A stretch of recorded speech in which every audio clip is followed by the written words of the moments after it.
अजीज दोस्तों, कुरान मजीद की दो किस्म की तरतीबें हैं। एक कुरान मजीद की तरतीब वो है कि जिस तरतीब से कुरान मजीद नाजिल हुआ, और एक वो तरतीब है जिस तरतीब से नबी करीम अलैहिस्सलाम ने हुजूर के सहाबा ने हुजूर की तालीमात की रोशनी में कुरान पाक को जमा फरमाया। एक तरतीब नुज़ूली कहलाती है, एक तरतीब तौक़ीफ़ी कहलाती है।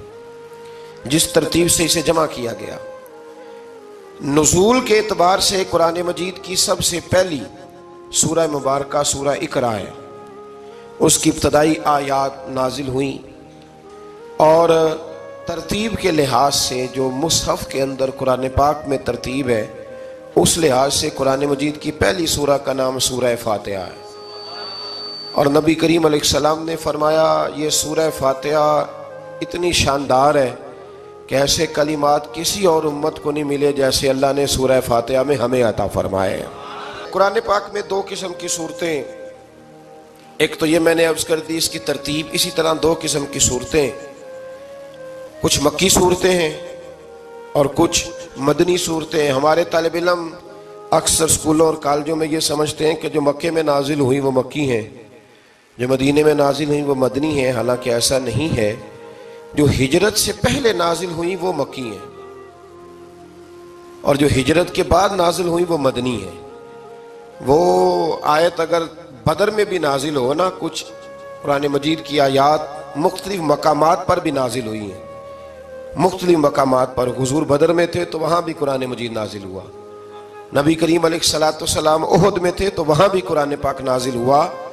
तो तरतीब ये की जाएगी कि जो सूरतें हिजरत से पहले नाजिल हुई वो मक्की हैं, और जो हिजरत के बाद नाजिल हुई वो मदनी है। सूरह फातिहा का आगाज़ और कुरान मजीद की हर सूरत का आगाज़ सिवाय सूरह तौबा के बिस्मिल्लाह शरीफ से होता है। और नबी करीम अलैहिस्सलाम ने इतना जोर दिया कि हुजूर फरमाने लगे, दरवाज़ा बंद करने से पहले भी बिस्मिल्लाह शरीफ पढ़ा करो, और बर्तन ढांपने से पहले भी बिस्मिल्लाह शरीफ पढ़ा करो। नबी पाक अलैहिस्सलाम ने हर जायज़ और मुस्तहसन काम से कबल बिस्मिल्लाह शरीफ पढ़ने का हुक्म दिया। बिस्मिल्लाह के मफ़ाहीम क्या हैं? फरमाया बिस्मिल्लाहिर्रहमानिर्रहीम, अल्लाह के नाम से शुरू जो बड़ा ही मेहरबान निहायत रहम करने वाला है। बाकी तर्जमा करने वालों ने कहा कि शुरू अल्लाह के नाम से। तो आला हज़रत फरमाने लगे कि फिर तो शुरू से हो गया, फिर तो शुरू से हो गया, तो हुजूर फिर क्या तर्जुमा करें? फरमाने लगे, ये तर्जुमा ना करो कि शुरू अल्लाह के नाम से, बल्कि तर्जुमा ये करो कि अल्लाह के नाम से शुरू। ये देखे ना, सोच है ना बुजुर्गों की, अल्लाह के नाम से, ताकि वाकई अल्लाह के नाम से शुरू हो। फिर इरशाद फरमाया, अल्हम्दुलिल्लाह रब्बिल आलमीन, तमाम तारीफ़ें अल्लाह के लिए जो तमाम जहानों को पालने वाला है। जब इंसान को थोड़ा सा तर्जुमा आता हो ना, उसकी थोड़ी तवज्जो हो, उसे नमाज पढ़ने का भी बड़ा ही मज़ा आता है। नबी करीम अलैहिस्सलाम फरमाते हैं, रब फरमाते हैं, ये सूरह फातिहा मेरे और मेरे बंदे के दरमियान आधी आधी है। आधी मेरी है, आधी मेरे बंदे की है। जब वो कहता है ना मालिक यौमिद्दीन, तो यहाँ तक वो मेरी तारीफ़ करता है। इय्याका नअबुदु व इय्याका नस्तईन तक पहुँचता है तो अब मेरा और उसका आधा आधा काम शुरू हो जाता है। फिर आगे मेरा बंदा जब मुझसे दुआ मांगता है तो ये उसके अल्फाज हैं जो मैं अपने फजल से कबूल फरमाया करता हूँ। तो इरशाद फरमाया, तमाम तारीफ़ें अल्लाह के लिए जो तमाम जहानों का पालने वाला है। अर्रहमानिर्रहीम, बड़ा ही मेहरबान है निहायत। ये रहमान मुबालगे का सीगा है, यानी इतना रहम करने वाला कि जितना कोई और रहम न कर सके। इसलिए अल्लाह ही रहमान हो सकता है, बंदा कोई रहमान नहीं हो सकता। बंदे को रहीम कहा जा सकता है, नबी पाक रहीम है लेकिन रहमान नहीं है। इसलिए किसी भी इंसान का नाम रहमान नहीं हो सकता। किसी दुकान पर बाज़ औक़ात लोग नाम रख लेते हैं रहमान बुक डिपो, तो ये दुरुस्त नहीं है। बंदे का नाम रहमान नहीं हो सकता, अब्दुर रहमान, इसलिए कि ये लफ्ज़ रहमान खुदा के अलावा किसी और के लिए बोलना दुरुस्त नहीं है। फिर इरशाद फरमाया, मालिक यौमिद्दीन, अल्लाह मालिक है क़यामत के दिन का। तो या अल्लाह, आज के दिन का मालिक भी तो तू ही है। आज जो यकम रमज़ान मुबारक है तो इस दिन का मालिक भी अल्लाह ही है। तो ये जो ख़ास कर कहा मालिक यौमिद्दीन, इसका माना यह है कि यहाँ कुछ लोग आर्जी तौर भी तो बार चीज़ों के मालिक है ना, ये ज़मीन मेरी है, ये घड़ी मेरी है, ये घर मेरा है, ये बच्चे मेरे हैं। आर्जी तौर पर भी तो लोग मालिक हैं, लेकिन कयामत के दिन आर्जी तौर पर भी कोई मालिक नहीं होगा। कयामत में सारी बादशाही फकत मेरे अल्लाह की होगी। बल्कि रब करीम फरमाएगा, कहाँ है वो लोग जो दुनिया में बादशाह बना करते थे, किधर है? बड़े बड़े कज कुला जो कहते थे कि हम उठते हैं तो लोग उठते हैं, बैठते हैं तो दुनिया बैठ जाती, वो कहाँ है? जब कोई नहीं बोलेगा तो रब फरमाएगा, लिल्लाहिल वाहिदिल कहार, आज एक रब वाहिद और कहार की हुक्मरानी है। फिर इरशाद फरमाया, इय्याका नअबुदु व इय्याका नस्तईन, बेशक हम तेरी ही इबादत करते हैं और तुझी से मदद चाहते हैं। इबादत भी अल्लाह की है और मदद भी, ये जो बंदों के जरिए बाज़-औक़ात मदद होती है तो ये मदद भी अल्लाह की है, ये मदद भी अल्लाह की है। ये किसी बंदे ने माइक बनाया है जिसकी मदद से आप तक आवाज़ जा रही है, तो उसको अकल किसने दी थी बनाने की? तो फिर मदद किसकी हुई? अल्लाह की। तो दुनिया में कोई भी जो मदद करता है वो अल्लाह के वली करें, नबी करें, पैगंबर करें, तो मदद किसकी है? अल्लाह की। इसलिए कि वो ज़ाती तौर पर कुछ भी नहीं कर सकते, अगर अल्लाह उन्हें तौफीक न दे वो किसी की मदद नहीं कर सकते। तो इय्याका नअबुदु व इय्याका नस्तईन, हम तेरी ही इबादत करते हैं, तुझी से मदद चाहते हैं। इहदिनस सिरातल मुस्तकीम, ऐ अल्लाह हमें सीधा रास्ता दिखा। कौन सा रास्ता सीधा है? कौन सा रास्ता सीधा है? तो अल्लाह ने खुद ही फरमाया, ऐसे ही ना भटक जाना, रास्ता सीधा वो है सिरातल लज़ीना अनअमता अलैहिम, उन लोगों का रास्ता सीधा है जिन पर अल्लाह ने इनाम फरमाया है। और वो कौन है? कुरान मजीद ने खुद फरमाया, अनअमल्लाहु अलैहिम मिनन नबिय्यीना वस्सिद्दीकीना वश्शुहदाई वस्सालिहीन, वो नबी हैं, सिद्दीक हैं, शहीद हैं और नेक लोग हैं। फरमाया अपनी मर्जी के रास्ते पे चलोगे तो भटक जाओगे, रब की बारगाह में सवाल करना कि वो तुम्हें नबियों के, सिद्दीकों के, शहीदों के और नेक लोगों के रास्ते पे चलाए। गैरिल मग़दूबी अलैहिम वलद्दालीन, न उन लोगों के रास्ते पे चला जिन पर तेरा गजब हुआ और न उनके रास्ते पे चला जिन पर तू नाराज हुआ, जिन्हें तूने गुमराह किया, उन लोगों के रास्ते पे न चला, बल्कि उन लोगों के रास्ते पे चला जिन पर तेरा इनाम हुआ। ये जो लोग हैं ना, मग़दूबी अलैहिम वलद्दालीन, एक गिरोह यहूदियों का है और एक ईसाइयों का है। कहा जा रहा है, या अल्लाह ना यहूदियों के रास्ते पे चला और ना ईसाइयों के रास्ते पे चला, हमें तो अबू बकर सिद्दीक के रास्ते पे चला, हमें तो उमर फारूक के रास्ते पे चला, उस्मान गनी, मौला अली और जनाब अबू हुरैरा के रास्ते पे चला। अब ये सूरह फातिहा का तो मैंने मुकम्मल तर्जुमा अर्ज किया। सूरह बकरा ये कुरान मजीद की सबसे बड़ी सूरह है। एक हदीस इसकी फजीलत पे सुन ले। नबी करीम अलैहिस्सलाम ने फरमाया, जिस घर में सूरत बकरा पढ़ी जाए ना, फरमाया जिन क्या वहां से तो शैतान भी भाग जाता है। सूरह बकरा घरों में पढ़े, ये सबसे बड़ा तावीज़ है। अगर घर में जिन्नात हो, कोई आसेब हो, और ये वो वाला तावीज़ है जो मदीने वाले रसूल ने अता फरमाया है। ये सबसे बड़ी सूरह है। मुफस्सिरीन फरमाते हैं, अगर कोई इस्तदलाल की कुव्वत रखता हो तो एक 100 चीज का अल्लाह ने हुक्म दिया है। बल्कि इमाम आज़म फरमाते हैं 100 थोड़ी है, मेरी नजर से पढ़ो तो 1000 चीजों का हुक्म दिया है, 1000 से मना किया है और 1000 किस्म की नसीहतें अल्लाह करीम ने सूरह बकरा के अंदर फरमाई है। इस सूरह मुबारका का जो पहला रुकू है ना, उसमें जो सबसे पहली आयत है वो है अलिफ लाम मीम। इनको कहते हैं हुरूफे मुकत्तियात। पहला लफ्ज ही जब कोई कुरान मजीद का पढ़ता है ना, बहुत बड़ा आलिम फाजिल, बहुत बड़ा मुहद्दिस, तो उसे ये कहना पड़ता है कि मैं नहीं जानता, अल्लाह जानता है या अल्लाह का रसूल जानता है। अलिफ लाम मीम का माना हम नहीं जानते, अल्लाह जाने या अल्लाह का रसूल जाने, या जिसको वो दोनों बता दें वो जानता है, वरना ये अल्लाह और उसके रसूल का राज है। ये आगे इरशाद फरमाया, ज़ालिकल किताबु ला रैब फ़ीह, ये वो अजीम किताब है जिसमें शक की कोई गुंजाइश नहीं है। हुदल लिल मुत्तकीन, ये हिदायत है परहेजगारों के लिए। सवाल ये होता था कि या अल्लाह, जो मुत्तकी परहेजगार हैं वो तो पहले ही हिदायत पे हैं, तो कुरान भी अगर उन्हें ही हिदायत देगा तो फिर जो गुनहगार हैं उनकी हिदायत कहाँ है? तो इस आया मुकद्दसा का माना मुफस्सिरीन ने यह बयान फरमाया कि मतलब इसका यह है कि कुरान हिदायत देता सबको है, लेकिन इससे हिदायत हासिल मुत्तकी लोग करते हैं। बारिश बरसती है ना सब जगहों पे, लेकिन अगर किसी ने फर्श कराया हो, टाइलें लगवाई हो, तो वहां फल फूल उग सकते हैं, सब्जा उग सकता है, उसके लिए जमीन का जरखेज होना शर्त है।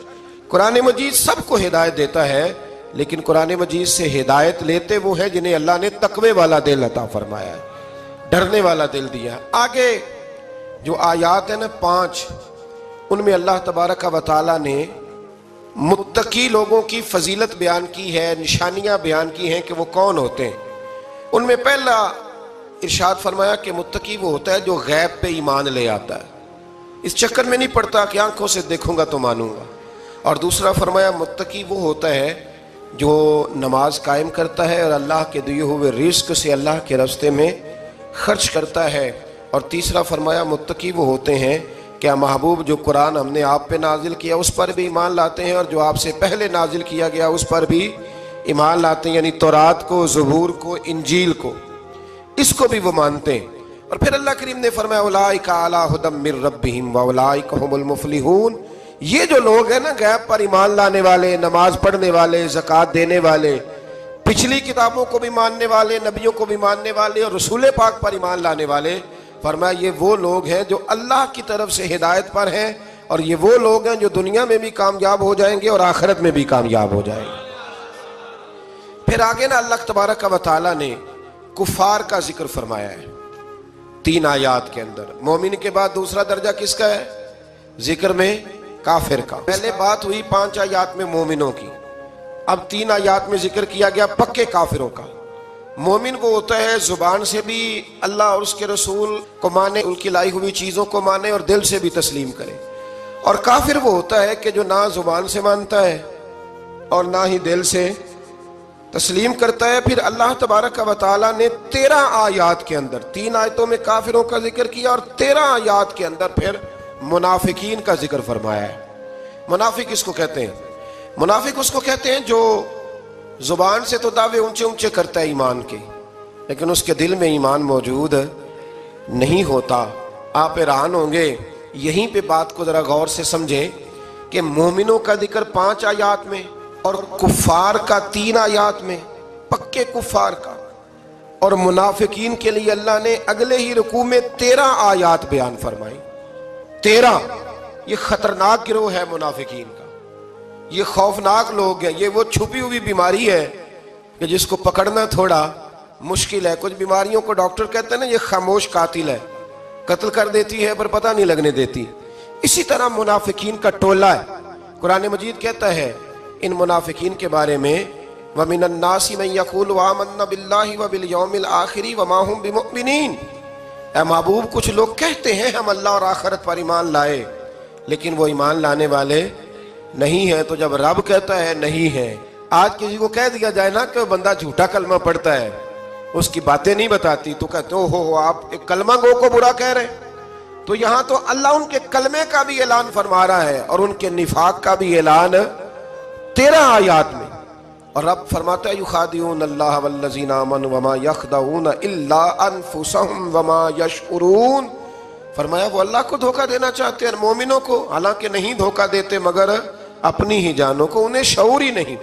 अल्लाह तबारक व तआला ने 13 आयात के अंदर, मक्का मुकरमा में मुनाफिक कोई नहीं था जब तक हुजूर ने हिजरत नहीं की थी। क्यों? इसलिए कि वहां जो कलमा पढ़ता था उसे मार खानी पड़ती थी। तो किसी को क्या मुसीबत पड़ी थी झूठा कलमा पढ़ के मार खाए। मदीने में जब इस्लामी हुकूमत कायम हो गई ना, तो कुछ लोगों ने इस्लामी हुकूमत से फायदा लेने के लिए झूठे मूठे कलमे पढ़ लिए, अंदर कुफर रखते थे, ऊपर से इजहारे इस्लाम करते थे। तो रब फरमाता है कि इनका ये ईमान काबिल कबूल नहीं है। तो या अल्लाह फिर किसका ईमान काबिल कबूल है? तो अल्लाह करीम ने फरमाया वइज़ा क़ीला लहुम आमिनू कमा आमनन नास।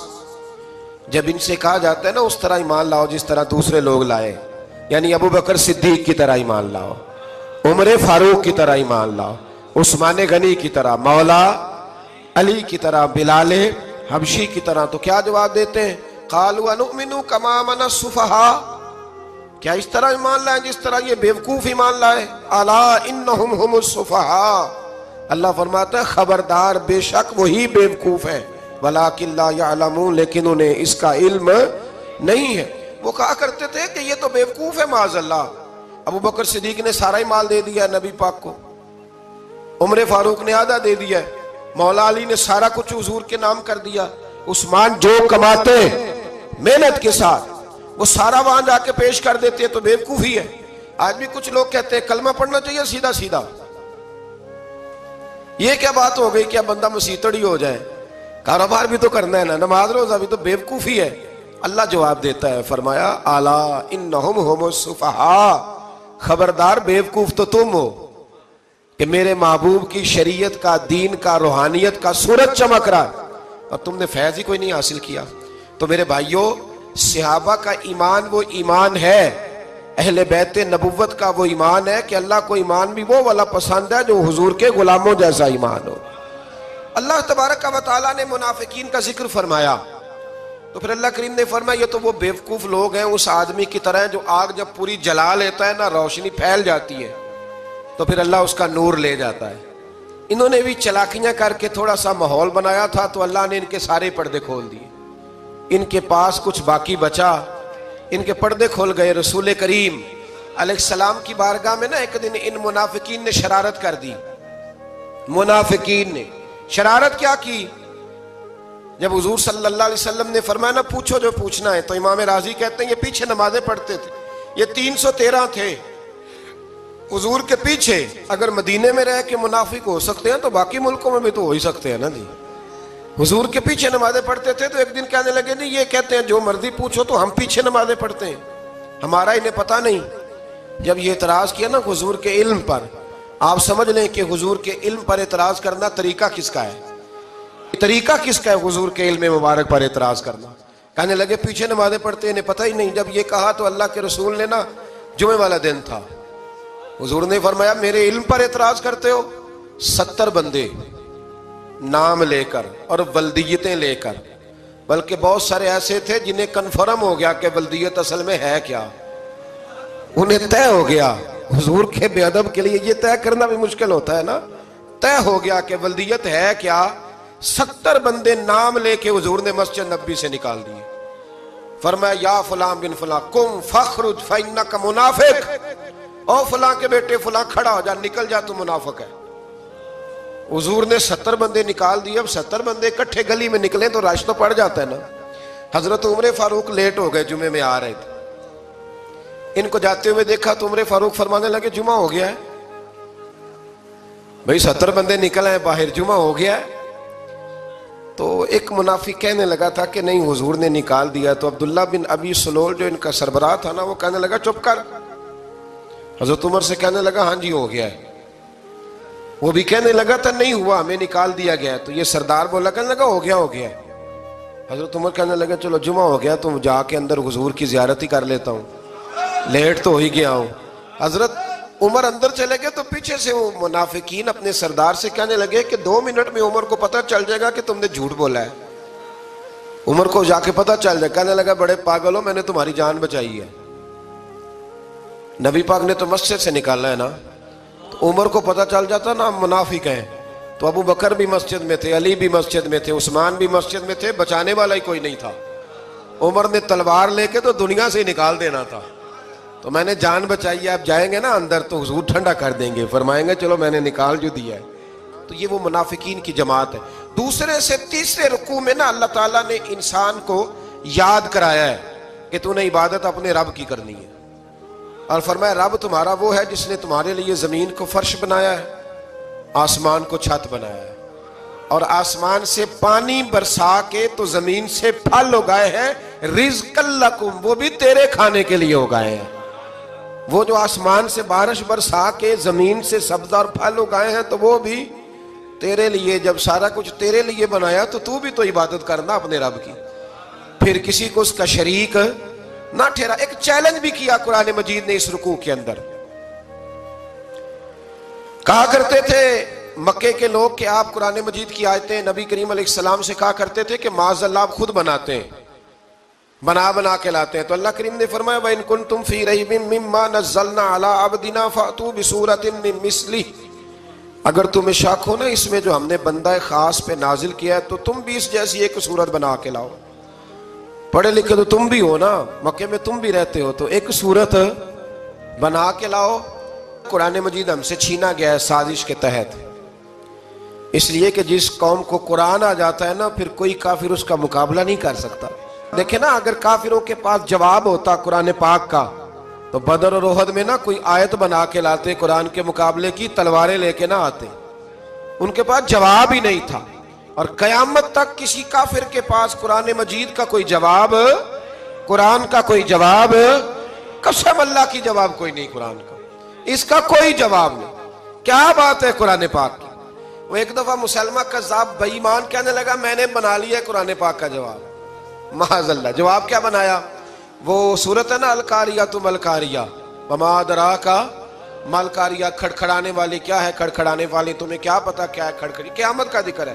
कहने लगा मैंने इस जैसी सूरत बना लिया। तो क्या बनाया? अलफील मलफील वमादरा का मलफील। कहने लगा हाथी, तुम्हें क्या पता क्या हाथी, तुम क्या जानो क्या हाथी। तो पास जो उसके अपने बैठे थे ना चेले, कहने लगे चुप कर जा, सारे जमाने को पता है हाथी क्या होता है। तो पागल है, उसके दो कान होते हैं, एक सूंड होती है, चार उसके पैर होते हैं। बेवकूफ आदमी, कुरान का मुकाबला करना है तो कुछ चज के साथ कर, पागलों की तरह मुकाबला करेगा, जूते खाएगा भी, हमें भी पढ़वाएगा। तो कुरान मजीद का कोई मुकाबला कर सका? तो इस आया मुबारका में अल्लाह ने काफिरों को यह कहा अगर मुकाबला नहीं कर सकते तो फिर अल्लाह से डरो, वरना दोज़ख में डाले जाओगे, वो जिसका ईंधन आदमी और पत्थर है और बनाई भी काफिरों के लिए गई है। उइद्दत लिल काफिरीन, जहन्नम किसके लिए बनाई गई है? काफिरों और मुनाफिकों के लिए। मुसलमानों के लिए बनाई गई। मुसलमान मर्जी से छलांगे लगाएं तो इनकी मौज है, वरना इनके लिए जहन्नम, इनके लिए अल्लाह ने जन्नत बनाई है। और ये बात करते ही रब करीम ने फरमाया ए महबूब अलैहिस्सलाम, मोमिनों को खुशखबरी दे दे कि अल्लाह ने उनके लिए जन्नत बनाई है, उसमें बागात हैं, उन्हें रिस्क दिया जाएगा खाने के लिए, और उसमें उन्हें पाकीज़ा बीवियां दी जाएंगी, और फिर वो उसमें हमेशा रहेंगे, उन्हें उससे निकाला नहीं जाएगा। आगे जो आयत करीमा है ना, उसके अंदर अल्लाह तबारक व तआला ने फरमाया है कि अल्लाह हया नहीं करता समझाने के लिए मच्छर की मिसाल भी देनी पड़े। फरमाया कुरान से कुछ लोग हिदायत हासिल करते हैं और कुछ गुमराह हो जाते हैं। जब लोग अपनी मर्जी की तशरीहात चाहते हैं तो गुमराह होते हैं, और जब कुरान को रसूलुल्लाह सल्लल्लाहु अलैहि वसल्लम और उम्मत मुस्लिमा की तशरीहात की रोशनी में समझते हैं तो फिर अल्लाह हिदायत अता फरमाता है। फिर अल्लाह तबारक व तआला ने आगे इरशाद फरमाया हजरत आदम की पैदाइश का वाक़या। कुछ मुफस्सिरीन ने लिखा अल्लाह ने मशवरा किया था फरिश्तों से, वइज़ क़ाल रब्बुका लिल मलाइकति इन्नी जाइलुन फिल अर्द खलीफा। लेकिन कुछ मुफस्सिरीन कहते हैं कि अल्लाह को जरूरत नहीं फरिश्तों से मशवरा करने की। अल्लाह ने फरिश्तों से मशवरा नहीं किया, बल्कि रब ने उन्हें आगाह फरमाया था कि मैं लगा हूं जमीन पे अपना नायब बनाने, मैं खिलाफत देने लगा हूं जमीन पे। अब ये तो देने वाली की मर्जी है ना, उसने किसको देनी है, ये तो देने वाले की मर्जी है ना उसने। तो कुछ लोग कहते हैं कि देने वाले से ज्यादा हमें पता है। तो फरिश्तों को भी ये इज्तिहादी खता हो गई, कहने लगे या अल्लाह इसे ना बनाना, ये फसाद करेगा, ये खून रेजियां करेगा। तो अल्लाह ने फरमाया जो मैं जानता हूं वो तुम। अल्लाहु अकबर। इमाम राजी फरमाते जब रमजान आता है तो अल्लाह फरिश्तों से कहता है जरा ये खोल के दरवाजे देखो ना, ये जमीन पे क्या कर रहे हैं। तुम तो कहते थे फसाद करेंगे और ये सारे तरावियां पढ़ रहे हैं। तुम तो गोया कहते थे फसाद करेंगे और ये तो देखो गोया रमजान के रोजे रख रहे हैं, ये तो मेरी याद में निकले हुए। तुम कुछ कहते थे और देखो मैंने तुम्हें कहा था ना जो मैं जानता हूं वो तुम। अल्लाह ने फिर हजरत आदम अलैहिस्सलाम को तमाम जमाने के उलूम अता किए, इल्म सिखा लिया। तो फरिश्तों से कहा तुम भी इन चीजों के नाम बताओ, तो वो बता सके नहीं। अल्लाह ने फरमाया अब इस तरह करो, आदम को सजदा करो। सब ने सजदा किया सिवाय, वो कहने लगा या अल्लाह सिर्फ तुझे ही करना है, करना भी सिर्फ अल्लाह को चाहिए, पर रब के आगे भी झुकना चाहिए, और जिसके सामने रब झुकाए ना वहां भी। और ये जो आजिज़ी है ना, ये जो झुकना है, ये इल्म के आगे है। हमारी मुसीबत ये है कि हम इल्म के आगे भी गर्दन झुकाने को तैयार नहीं होते, वहां भी हम खुद आलिम फाजिल बन जाते हैं। तो फरमाया कि सबसे का सजदा करो, सब ने सजदा किया सिवाय इबलीस के। तो फिर हुआ क्या, वकान मिनल काफिरीन, वो काफिरों में से हो गया। फिर अल्लाह ने हजरत आदम को और जनाब हव्वा को ना मकाम दे दिया जन्नत में रहने के लिए, और कहा सारा कुछ खाना, दरख्त के करीब ना जाना। अभी आप किसी से कह दें थोड़ा सा कि पीछे ना देखना, यानी अगर मेरी समझ ले अदब की वजह से कुछ 1.5-2 मिनट या 6 मिनट नहीं भी ना देखेगा तो सोचेगा जरूर के पता नहीं अब पीछे क्या है, मुसीबत क्या है। यानी आप कह के देख लें किसी को, पीछे ना देखना, फितरत है ना इंसान की, वो जुस्तजू करता है, कहा इस दरख्त के पास ना जाना। तो हजरत हव्वा सलामुल्लाह अलैहा कहते हैं दिल में ख्याल रहता था कि आखिर है क्या दरख्त के पास, यही इंसान का अकीदा है, तौहीद है कि जहां से रब मना कर दे वहां वो मना हो जाए। और ये उनकी खता नहीं थी, ये अल्लाह की हिकमत थी, चूंकि रब ने तो पहले कह दिया था बनाया ही जमीन के लिए, तो ये तो सारा कुछ होना था, तो जमीन पे आना था ना। तो हजरत हव्वा और जनाब आदम के पास शैतान आया, अब उसको निकाल तो दिया था पर अभी उसका जन्नत में आना जाना बंद नहीं हुआ था, ये भी अल्लाह की हिकमत थी। तो वो कहने लगा तुम्हें पता है बाद में मर जाओगे? तो हजरत हव्वा कहने लगी क्या मौत भी आएगी? कहाँ, उसकी तकलीफ भी बड़ी होगी, तो फिर बचेंगे कैसे? तो कहने लगे फल खा लो उस दरख्त का। तो बचने के लिए फल खाया था। जिस तरह लोग आज बहुत सारे काम बचने के लिए करते हैं पर बच सकते, बचने के लिए फल खाया, तो अल्लाह ने फरमाया जमीन पे चले जाओ। तो हजरत आदम जमीन पे आए, फिर कई 100 साल रोते रहे। फतलक्का आदम मिर रब्बिही कलिमात, तो फिर अल्लाह ने खुद ही जनाब आदम को कुछ कलमे सिखाए। अल्लामा इस्माइल लक्की फरमाते हैं वो कलमे ये थे कि हजरत आदम ने मेरे नबी का वसीला पेश किया, अल्लाह करीम ने जनाब आदम की दुआ को मकबूल फरमा लिया। फिर आगे बनी इसराइल का जिक्र आ जाता है। अल्लाह ताला ने बनी इसराइल, आज आप उसी कौम को यहूदी कहते हैं, इनको अल्लाह ने उस जमाने में फजीलत अता की थी बहुत ज्यादा। तो अरब के अंदर जब नबी पाक अलैहिस्सलाम ने ऐलान नबुव्वत किया तो कुछ लोगों ने यह कह दिया कि अगर ये यहूदी कलमा पढ़ लेंगे तो हम भी पढ़ लेंगे। तो फिर अल्लाह ने इन्हें याद कराया कि तुम असल में क्या हो, तुम्हें कलमा पढ़ना चाहिए। तो अहले यहूद का तज़किरा करते करते रब करीम ने एक बात ये भी इरशाद फरमाई कि तुम लोगों को तो कहते रहे हो कि वो नबी आने वाले हैं, वो नबी आने वाले हैं, और जब आ गए हैं तो मानने को तैयार नहीं हो। तो फरमाया तामुरून अन्नास बिल बिर्रि व तनसौना अनफुसकुम व अंतुम ततलूनल किताब, लोगों को भलाई का हुक्म देते हो और अपने आप को भूल जाते हो। अफला ताकिलून, तुम्हें अकल नहीं? फिर अल्लाह ने उन्हें यह भी याद कराया कि याद करो वो जमाना कि जब फिरौन ने ख्वाब देख लिया था कि कोई बच्चा उसकी सल्तनत को तबाह करेगा, तो फिर उसने तुम्हारे बच्चों को ज़िबा कराना शुरू किया और तुम्हारी बेटियों को छोड़ता था। फरमाया ये भी तो तुमने देखा, मैंने तुम्हें फिर तुमसे कहा जिहाद करो कौम अमालका के खिलाफ, तो मकाम तिया में जाके ये लोग कहने लगे हमसे जिहाद नहीं होता। अल्लाह ने इन्हें एक मैदान में कैद कर दिया। बड़ी दिलचस्प बात, कैद तो लोग होते हैं ना चार दीवारी में, तो अल्लाह ने बनी इसराइल वालों को जब इन्होंने कहा जिहाद नहीं करेंगे तो अल्लाह ने मैदान में कैद कर दिया। मैदान में, ये याद रखें, जब इंसान अल्लाह की नाफरमानी करता है तो उसे ऐसी कैद मिलती है जिसका उसने तसव्वुर भी नहीं किया होता। एक मैदान है मकाम तिया, कैद हो गए, सारा दिन सफर करते थे, सारा दिन, तो रात को थक के सोते थे, सुबह उठते थे ना जब, तो वहीं होते थे जहां कल सुबह चले थे। तो रब जब किसी को कैदी बनाते हैं तो उसे जंजीरों की सलाखों की जरूरत है। दुआ फरमाए अल्लाह तबारक व तआला गमों से निजात अता फरमाए, ये दुआ फरमाए। ऐसी कैद देता है कि जिससे फिर छुटकारा हो सकता। तो बनी इसराइल का बहुत ज्यादा तज़किरा इस बारे में अल्लाह तबारक व तआला ने फिर बयान किया और फिर कहा कि इन्हें जो हुक्म दिया जाता था ये उसकी सरताबी करते थे। फिर अल्लाह ने इन पर जिल्लत नाजिल कर दी और ये हमेशा उसका शिकार रहे। कौम सब्त का जिक्र फरमाया अल्लाह ने, हफ्ते वाले दिन कुछ लोग नाफरमानी करते थे। हमारे भी हीले बहाने हैं ना आजकल कारोबार में। तो इसी सिपारे की आयत नंबर 65 के अंदर अल्लाह ताला ने हजरत दाऊद की कौम का जिक्र किया कि अल्लाह ने उन्हें हुक्म दिया था कि हफ्ते वाले दिन मछलियां नहीं पकड़नी। तो वो कहते थे चलो हाथ लगा के नहीं पकड़नी, हाथ लगा के। वो हमारे लोग हीले बहाने तलाश कर लेते हैं ना, वो बड़े जनाब इंश्योरेंस वाला आ गया, अब वो बैंक वाला आ गया, वो फलाने साहब आ गए, वो तरोड़ मरोड़ के कहानियां बातें, और फिर हमें भी रास्ते मिल जाते हैं बचने के। मुफ्ती साहब ने कह दिया था, ओ एक मौलाना से मैंने इनको कहा हफ्ते वाले दिन मछलियां नहीं पकड़ने का, नहीं पकड़ते, छोटे छोटे हौज बना लिए। तो मछलियां ज्यादा आती थी उस दिन, ये भी अल्लाह की कुदरत थी। नमाज के वक्त गाहक ज्यादा आते हैं, ये उसकी कुदरत होती है। तो वो मछलियां हौज में जमा हो जाती हैं। यूं समझ लें कि जाल इन्होंने लगा लिए हुए थे, तो जाल में वो फंसती रहती थी, हौजों में आती रहती थी। हफ्ते को नहीं पकड़ते थे, इतवार को पकड़ लेते थे। तो फिर अल्लाह ने इन्हें सजा दी। फरमाया तमाशे करते हो अल्लाह के हुक्म के साथ? क्या सजा दी? फकुलना लहुम कूनू किरादतन खासीन, फरमाया बंदर बन जाओ धुतकारे हुए। जो रिस्क हराम तरीके से कमाते थे रब उन्हें बंदर बना देता था। अभी भी मैंने देखे हैं बड़े बड़े ताजर पागलों जैसी जिंदगी गुजार रहे हैं, नफसियाती तौर पे सुकून नहीं है, करोड़ों रुपया पड़ा है। क्यों?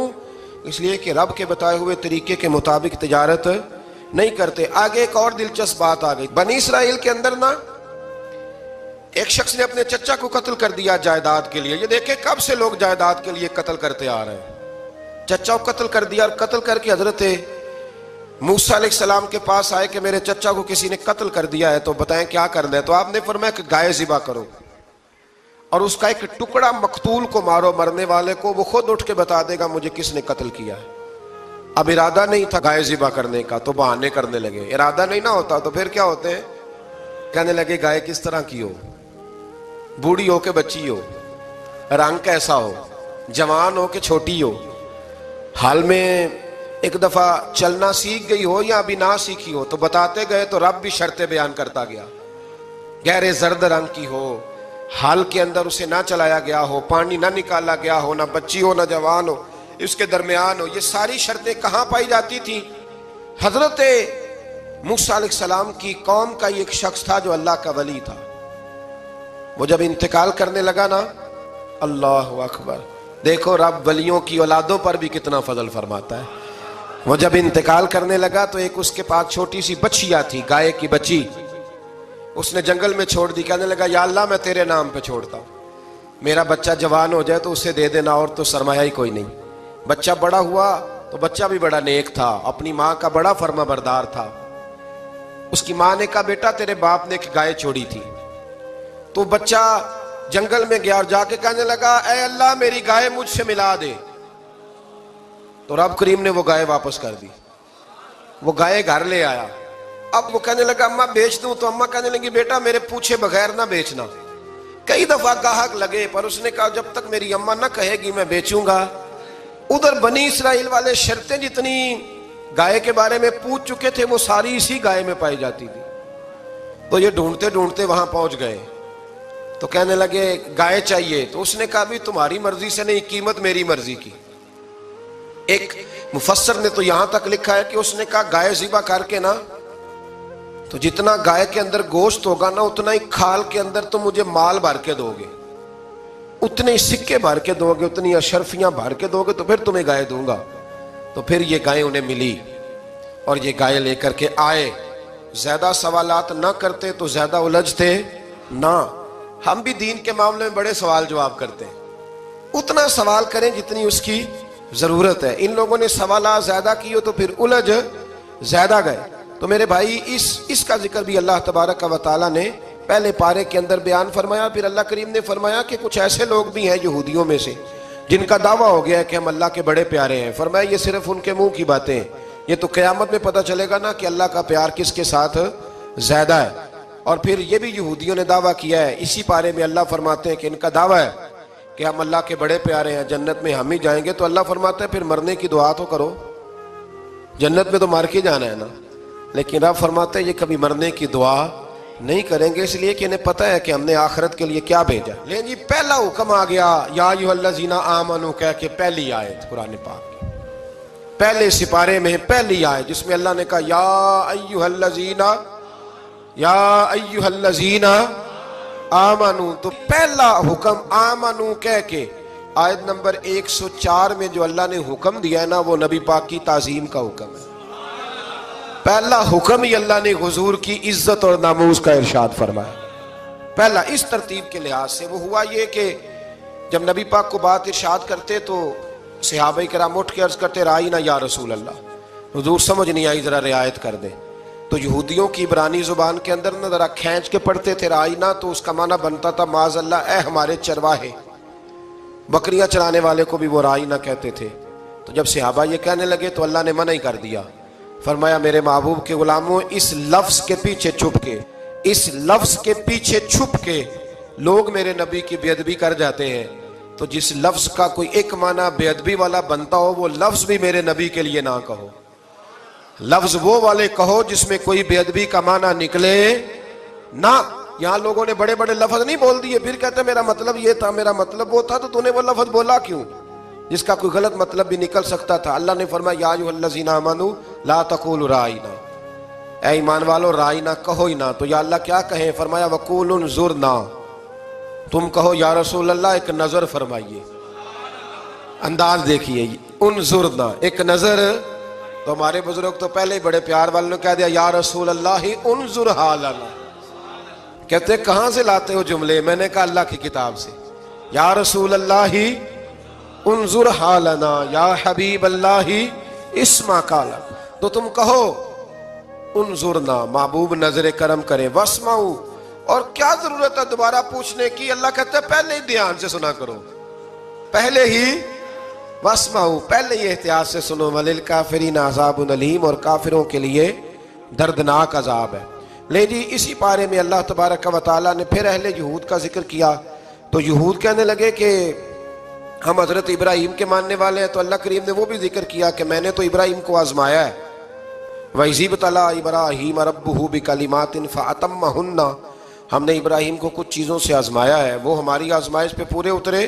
क़ाला इन्नी जाइलुका लिन्नास इमामा, तो फिर हमने उन्हें कहा कि हम आपको पूरी दुनिया का इमाम बनाएंगे। वो आजमाइश क्या थी? आग में जाना भी आजमाइश, बेटे का ना होना भी आजमाइश, बेटा हुआ तो फिर उसे वादी गैर ज़ी ज़र इनमें छोड़ के आना भी आजमाइश, बड़ा हुआ तो फिर ज़िबा करना भी आजमाइश। फरमाया जहां जहां आजमाया है ना, इब्राहिम हमारी आजमाइश में पूरे उतरे। फरमाया तो मुफ्त में हजरत इब्राहिम की औलाद बनते हो और उनका नाम लेते हो और उनके साथ अपना ताल्लुक बनाते हो, देखो तो सही वो कितनी आजमाइशों से गुजरे। तो इसका भी अल्लाह ने इसी में जिक्र फरमाया। और फिर वो बात करते थे हजरत याकूब की और हजरत इसहाक की। तो फरमाया वो तो हमारे इतने खास बंदे थे कि विसाल के वक़्त भी उन्होंने अपनी औलादों को नसीहत फरमाई थी कि अल्लाह की तौहीद पे कायम रहना। उसका जिक्र भी अल्लाह ने इसी पारे में बयान फरमाया। और जो हजरत इब्राहीम और जनाब इस्माइल ने काबा तामीर किया, तो उसका जिक्र भी अल्लाह ताला ने इसी पारे में फरमाया। फरमाया जब वो काबा बना रहे थे तो कह रहे थे रब्बना तकब्बल मिन्ना, कह रहे थे अल्लाह बना हमने दिया है पर मेहरबानी फरमा, हमसे कबूल फरमा ले।